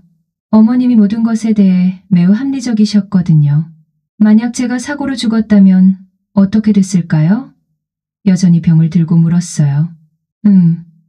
수진이가 날씨에 대해 이야기하는 것처럼 편안하게 의자에 기대며 말했습니다. 어머님의 자산은 상속인인 민호에게 넘어갔을 거예요. 집, 저축, 생명보험 모든 것이 그에게 갔을 것이고 그의 아내로서 저는 그 모든 것을 관리하는데 도움을 줬을 거예요. 생명보험이요? 작년에 가입하신 것 말이에요. 기억하세요? 장례 비용을 충당하고 가족을 위해 제공하려고 5억 원짜리요. 그녀의 미소는 승리감에 차 있었어요. 어머님이 하신 정말 사려 깊은 일이었어요. 그리고 제가 사고로 죽었다면 보험금이 지급됐을 거라고요? 물론이죠. 그게 보험의 목적이니까요. 수진이의 자신감은 이제 완전했어요. 그녀는 제가 너무 약에 취했거나 너무 혼란스러워서 그녀가 말하고 있는 것에 함의를 이해하지 못할 거라고 생각했습니다. 하지만 저는 완벽하게 이해했어요. 그리고 더 중요한 것은 모든 말을 듣고 있던 김영사와 경찰관들도 이해했다는 것이었습니다. 사실 커피 테이블에 병을 내려놓으며 말했습니다. 토닉은 나중에 마실게요. 지금은 꽤 정신이 또렷해서요. 수진이의 표정에 짜증이 스쳤어요.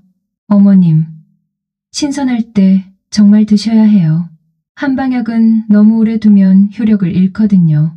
이 토닉에 정확히 뭐가 들어있나요? 병을 다시 집어들고 더 자세히 살펴보며 물었어요. 말씀드렸잖아요. 전통 한약재들이요. 구체적으로 어떤 한약재들이요? 중요해요? 우리 어머니가 수십 년 동안 이 처방을 만들어 오셨는데요. 그냥 궁금해서요. 제 몸에 뭘 넣는지 알고 싶어요. 민호가 불편해 보이기 시작했어요. 엄마, 마시기 싫으시면 안 마셔도 돼요. 아니, 안 돼요. 수진이가 빠르게 말하며 그에게 날카로운 시선을 보냈습니다. 어머님의 건강을 위해 중요해요. 어머님, 토닉을 드세요. 잠드는 데 도움이 될 거고 휴식이 필요하세요. 왜 오늘 밤에 마시는 것이 그렇게 중요한가요? 왜냐하면 수진이가 멈춰서 그럴듯한 설명을 찾고 있는 게 분명했어요. 왜냐하면 어머님이 최근에 많은 스트레스를 받으셨고 이게 어머님의 몸이 회복하는 데 도움이 될 거거든요. 만약 마시지 않으면 어떻게 되나요? 또 다른 멈춤. 이번에는 더 길었어요. 그럼 계속 잠을 못 주무실 수도 있고 그게 어머님의 건강에 영향을 줄 수 있어요. 어떤 식으로요? 수면 부족은 노인들에게 온갖 문제를 일으킬 수 있어요. 혼란, 낙상, 심장 문제. 그녀가 이제 초조해하고 있었고 그녀의 조심스러운 가면이 벗겨지기 시작했어요. 심장 문제요? 네.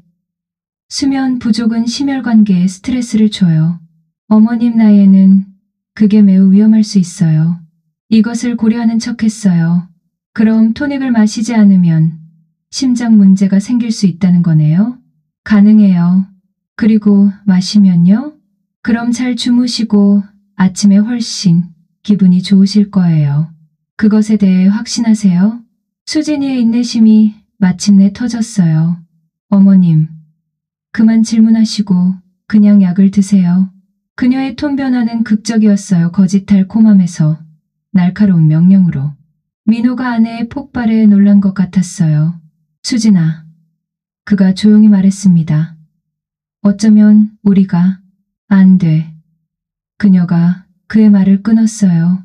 그녀가 마셔야 해. 오늘 밤에. 왜 구체적으로 오늘 밤인가요? 물었어요. 왜냐하면 그때가 가장 효과적일 거거든요. 그녀가 이를 갈며 말했습니다. 뭐에 가장 효과적이라고요? 잠드는데요. 그리고 제가 자는 동안 무슨 일이 일어나나요? 질문이 공중에 긴 순간 동안 매달렸어요. 수진이는 자신의 조급함과 분노로 인해 공지에 몰렸다는 것을 깨달았습니다. 평화롭게 쉬실 거예요. 마침내 말했지만 그녀의 목소리에는 확신이 없었어요. 얼마나 오랫동안요? 필요한 만큼요. 만약 너무 깊이 잠들면 어떻게 하죠? 뭔가 일어났는데 깨어날 수 없으면요? 그런 일은 일어나지 않을 거예요. 하지만 만약 그렇다면요? 그렇지 않을 거라고요. 하지만 가정적으로 제가 이 토닉을 마시고 뭔가 잘못됐다면 어떻게 하실 건가요? 수진이가 갑자기 일어났는데 그녀의 침착함이 완전히 산산조각 났어요. 아무것도 잘못되지 않을 거예요. 그냥 한방약이라고요. 그럼 왜 그렇게 화가 나셨어요? 화가 나지 않았어요. 어머님을 도우려고 하는데 어머님이 어려움을 주고 계시는 거예요. 저는 그냥 질문하고 있을 뿐인데요. 어머님은 편집증적이고 의심스러워하고 계세요. 항상 그러셨어요. 민호가 아내의 행동에 충격을 받은 것 같았어요. 수진아, 진정해. 엄마는 질문할 권리가 있어. 아니, 없어요. 수진이가 그에게 돌아서며 소리쳤습니다. 우리는 그녀에게 몇 달 동안 참을성 있게 대해왔는데 이제 지쳤어요. 그녀는 그 약을 마실 거고 질문을 그만둘 거예요. 가면이 이제 완전히 벗겨졌어요. 달콤하고 돌봄이 많은 며느리는 사라지고 차갑고 위험한 누군가로 대체되었습니다. 만약 제가 거부하면 어떻게 되나요? 조용히 물었어요. 수진이의 미소는 오싹했어요. 그럼 우리가 논의했던 다른 선택지들을 고려해야 할 거예요. 어떤 다른 선택지들이요? 어머님의 협조가 필요하지 않은 것들이요. 그리고 거기 있었어요. 그가 그들의 요구에 응하지 않으면 폭력을 사용하겠다는 명확한 위협. 김영사와 경찰관들이 개입을 정당화하기에 충분히 들었기를 바랐어요. 알겠어요. 여전히 병을 들고 말했습니다. 그럼 제 선택은 이것을 기꺼이 마시거나 아니면 강제로 마시게 하실 거라는 거네요?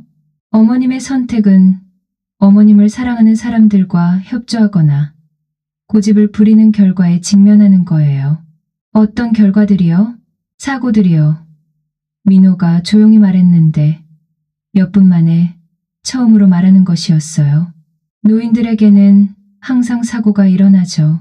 제 아들이 저를 위협하고 있었어요. 제가 키우고 사랑하고 모든 것을 희생했던 그 소년이 제 거실에 앉아서 침착하게 제 살인에 대해 논의하고 있었습니다. 어떤 종류의 사고들이요? 물었어요. 낙상이 흔해요. 수진이가 끔찍한 주제에도 불구하고 거의 대화하는 듯한 톤으로 말했습니다. 특히 계단에서요. 어머님 나이에는 낙상이 쉽게 치명적일 수 있어요. 또는 약물 오류. 민호가 덧붙였는데 이제 주제에 흥미를 보이는 것 같았어요. 잘못된 약을 복용하거나 올바른 약을 너무 많이 복용하는 것. 혼란스러운 노인들에게 항상 일어나는 일이에요. 가스 누출도 또 다른 가능성이에요. 수진이가 계속했습니다. 이런 오래된 집들은 종종 결함이 있는 연결부가 있어요. 밤새 작은 누출이 있으면 아침까지 그녀가 날씨에 대해 이야기하는 것처럼 어깨를 으쓱했어요. 그들이 침착하게 저를 살해할 다양한 방법들을 논의하는 것을 듣는 것은 역겨웠지만 대화를 계속 이어가도록 스스로를 강요했어요. 녹음 장치가 모든 것을 포착하고 있었고 김영사와 경찰관들이 모든 말을 듣고 있다는 것을 알고 있었습니다. 제 갑작스러운 죽음을 어떻게 설명하실 건가요? 물었어요. 갑작스러운 것은 없어요. 수진이가 사실을 말하듯 대답했습니다. 어머님은 고혈압 병력이 있는 75세예요. 정신적 쇠퇴와 혼란의 징후를 보이고 계시고요. 이런 사고들 중 어느 것이든 완전히 믿을 만할 거예요. 어떤 정신적 쇠퇴의 징후들이요? 우리가 기록해온 것들이요. 민호가 말했습니다. 반복적인 질문들, 날짜에 대한 혼란, 재정 관리의 어려움. 우리는 주의 깊게 기록을 유지해왔어요. 그들은 몇 달 동안 저를 상대로 사건을 구축해왔고 제 죽음을 자연스럽고 예상 가능하게 보이게 만들 인지 쇠퇴의 가상 이야기를 만들어내고 있었어요. 악마적으로 영리했습니다. 그리고 보험금은요? 슬픔에 대처하는 데 도움이 될 거예요. 수진이가 자짜 엄숙함으로 말했습니다. 사랑하는 가족 구성원을 잃는 것은 항상 어렵지만 적어도 애도하는 동안 재정적 스트레스에 대해 걱정하지 않아도 될 거예요. 모든 것을 다 생각해내셨네요. 철저하려고 노력했어요. 그녀가 동의했습니다. 이제 그 토닉을 마실 건가요? 아니면 우리가 도와드려야 할까요? 위협은 명백했어요. 제 손에 든 병을 보면서 그 안에 무엇이 들어있든 몇 시간 안에 저를 죽일 가능성이 높다는 것을 알았습니다. 하지만 도움이 가까이 있다는 것도 알고 있었어요. 만약 제가 소리를 지르면 어떻게 하죠? 물었어요. 수진이가 웃었어요. 조 씨는 이번 주에 부산에 있는 딸을 방문하고 있고 이 씨 부부는 둘 다 귀가 안 들려요. 아무도 어머님을 듣지 못할 거예요.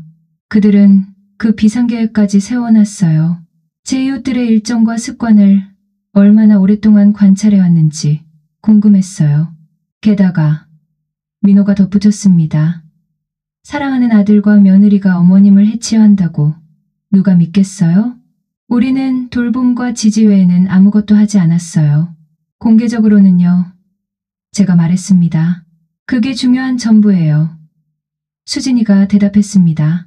공적, 인식이 현실이에요. 이제가 제 순간이라는 것을 깨달았어요. 그들은 제 살인을 계획하고 있다고 자백했고 구체적인 방법들을 논의했으며 필요하다면 무력을 사용할 것이라고 명확히 했습니다. 김영사와 경찰관들이 체포를 하기 위해 필요한 모든 것을 들었을 거예요. 있잖아요. 신중하게 병을 커피 테이블에 내려놓으며 말했습니다. 제가 아마 말해야 할 것이 있을 것 같아요. 뭔데요, 어머님? 수진이가 물었지만 그녀의 주의는 제가 방금 내려놓은 병에 집중되어 있었어요. 당신의 이전 남편들에 대해 알고 있어요. 이어진 침묵은 귀가 먹먹할 정도였어요. 수진이와 민호 둘 다 얼어붙었고 그들의 표정이 자신감 있는 우월감에서 충격으로, 그 다음에는 훨씬 더 위험한 무언가로 바뀌었습니다. 뭐라고 하셨어요? 수진이의 목소리는 거의 속삭임 수준이었어요. 당신이 결혼했던 처음 두 남자들에 대해 알고 있어요. 그들이 어떻게 죽었는지 알고 있어요. 보험, 정책들에 대해서도 알고 있고요. 수진이의 얼굴이 완전히 하얗게 되었어요. 그건 불가능해요. 그래요? 정말로 아무도 수사하지 않을 거라고 생각했어요? 패턴을 알아차리는 사람 없이 영원히 사람들을 죽일 수 있다고 생각했나요? 민호가 혼란스러워 보였어요.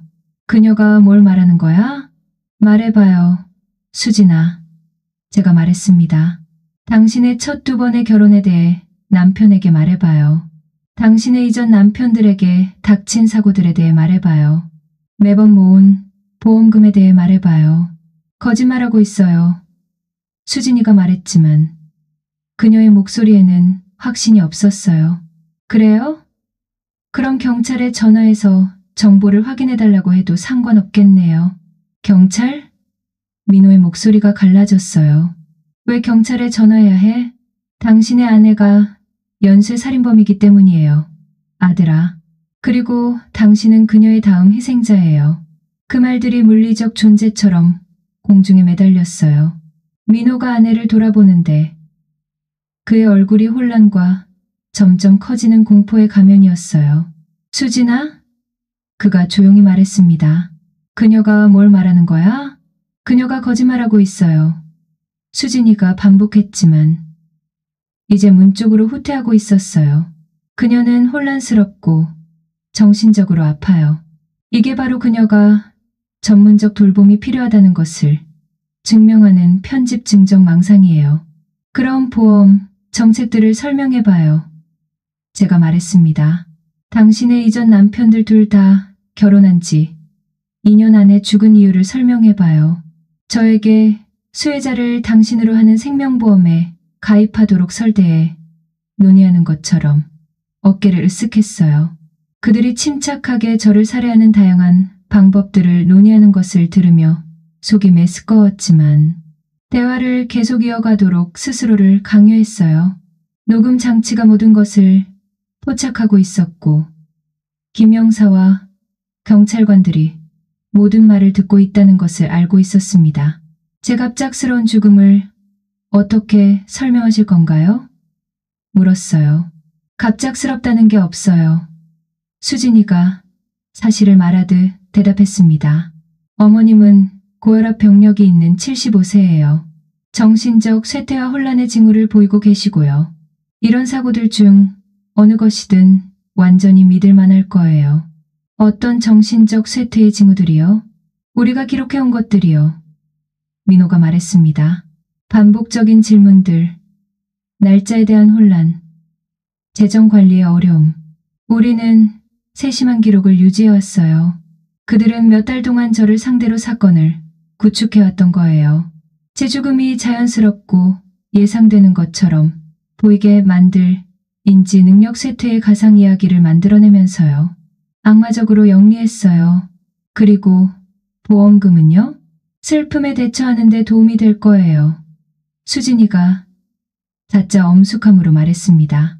사랑하는 가족 구성원을 잃는 것은 항상 어렵지만 적어도 애도하는 동안 재정적 스트레스에 대해 걱정할 필요는 없을 거예요.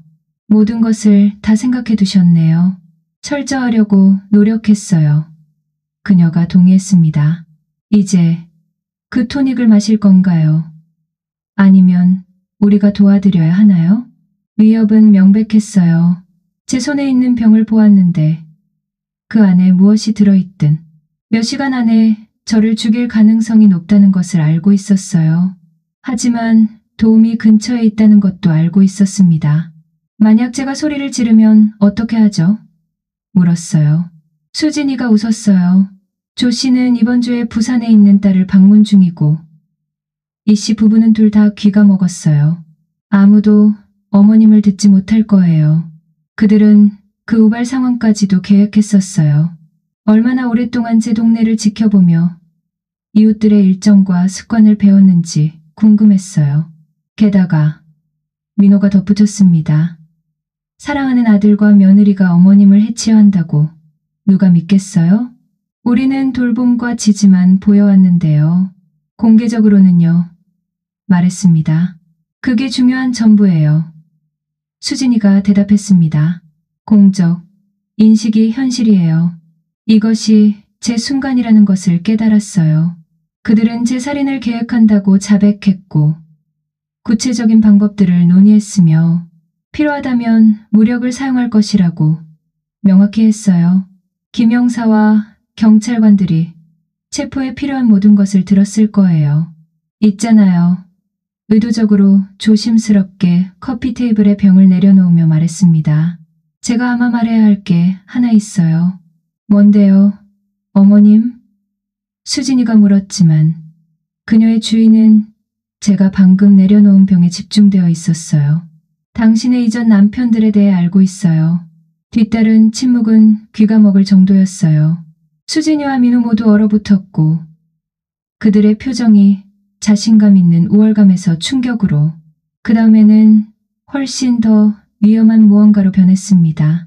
뭐라고 하셨어요?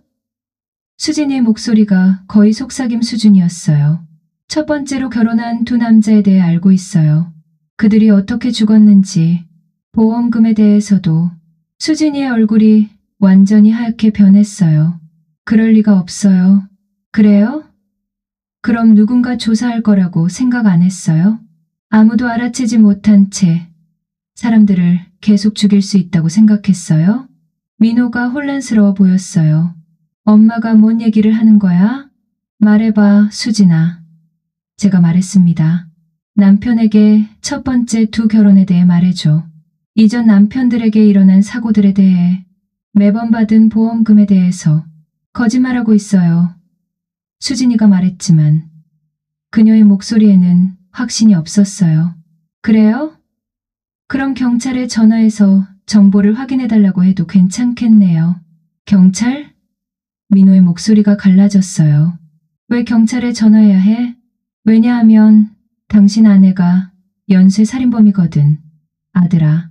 그리고 당신은 그녀의 다음 희생자야.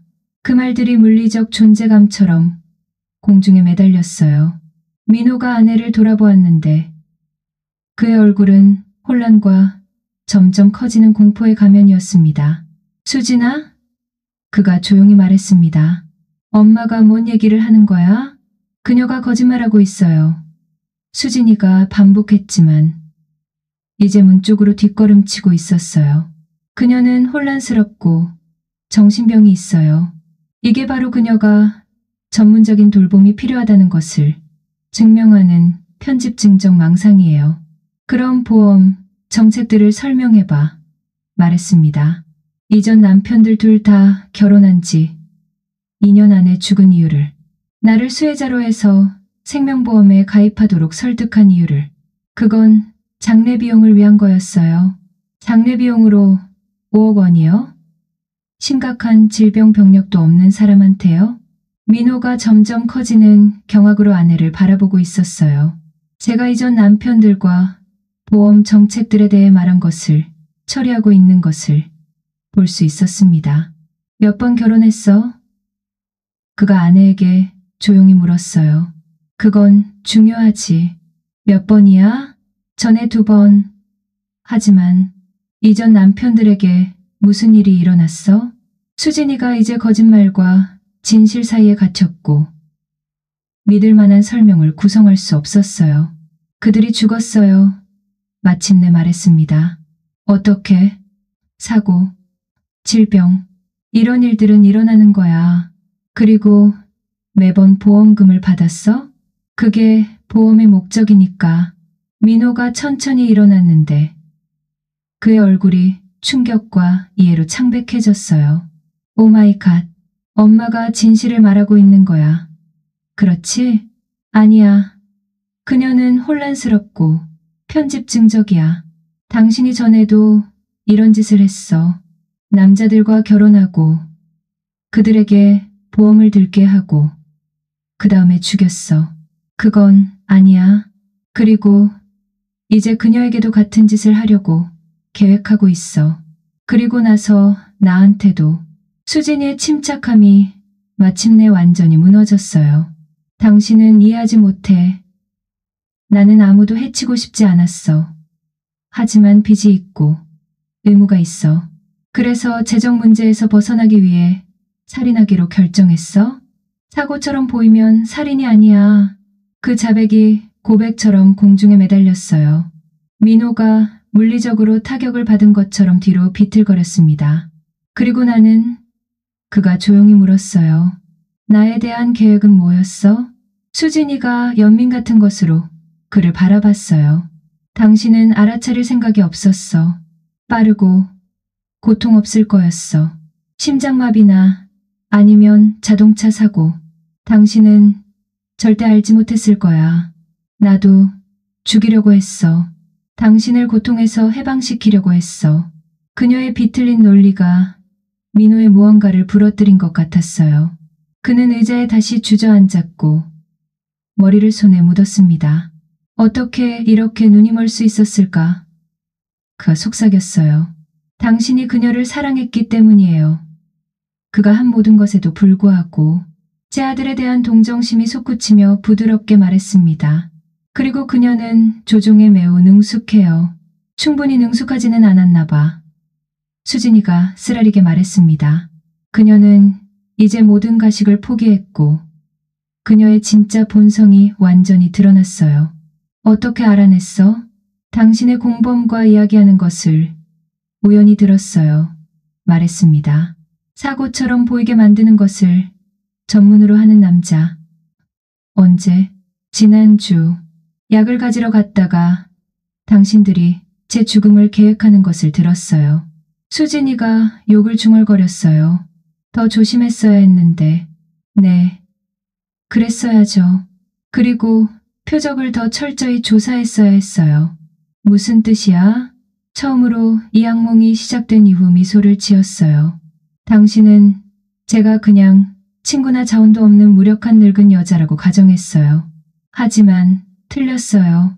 어떻게 틀렸다고? 저는 경찰서에 친구들이 있어요. 몇 주 동안 당신을 조사해온 친구들이, 이 대화의 모든 말을 듣고 있는 친구들이. 수진이의 눈이 공포로 커졌어요. 그럴 리가 없어. 그래? 정말 내가 준비도 안 하고 이 자리에 나왔다고 생각했니? 마치 신호라도 맞춘 듯 현관문을 세차게 두드리는 소리가 들렸다. 익숙한 목소리가 뒤따랐다. 경찰이다. 문 열어라. 수지는 문 쪽으로 몸을 돌리더니 다시 나를 바라보았다. 얼굴에는 분노와 절망이 뒤섞여 있었다. 당신, 우릴 함정에 빠뜨렸군. 나 자신을 지킨 거야. 그게 다르다는 걸 알아도. 문 두드리는 소리가 점점 더 거세졌다. 박 여사님, 괜찮으십니까? 저 괜찮아요. 내가 소리쳤다. 들어오세요. 문은 열려 있어요. 김 형사가 제일 먼저 들어왔고 그 뒤를 박 형사와 이 형사가 무기를 든 채 따랐다. 그들을 보는 순간 느낀 안도감은 이루 말할 수 없었다. 박 여사님. 김 형사가 방을 빠르게 훑으며 물었다. 다치신 데 없습니까? 괜찮아요. 하지만 우리 대화 녹음을 꼭 들어보셔야 할 겁니다. 박 형사는 이미 수진을 향해 다가가고 있었다. 벽 쪽에 몰린 그녀는 얼굴이 창백했다. 김수진, 당신을 살인 음모, 보험 사기, 그리고 이동우와 박재성 살해 혐의로 체포합니다. 증거 없잖아. 그녀는 외쳤지만 목소리는 떨리고 있었다. 사실 증거는 충분합니다. 이 형사가 작은 녹음기를 꺼내 보였다. 당신의 모든 자백이 여기 담겨 있죠. 과거 살인을 저질렀다는 고백과 박 여사님과 아드님을 살해할 구체적인 계획까지. 여전히 의자에 앉아있던 민호가 고개를 숙인 채 중얼거렸다. 그럼 난요? 이민호, 당신 역시 살인 음모와 노인 학대 혐의로 체포합니다. 알아요. 민호는 천천히 일어나며 말했다. 내가 받아야 할 벌입니다. 형사들이 두 사람의 손에 수갑을 채우자 내 마음속에는 복잡한 감정이 뒤섞였다.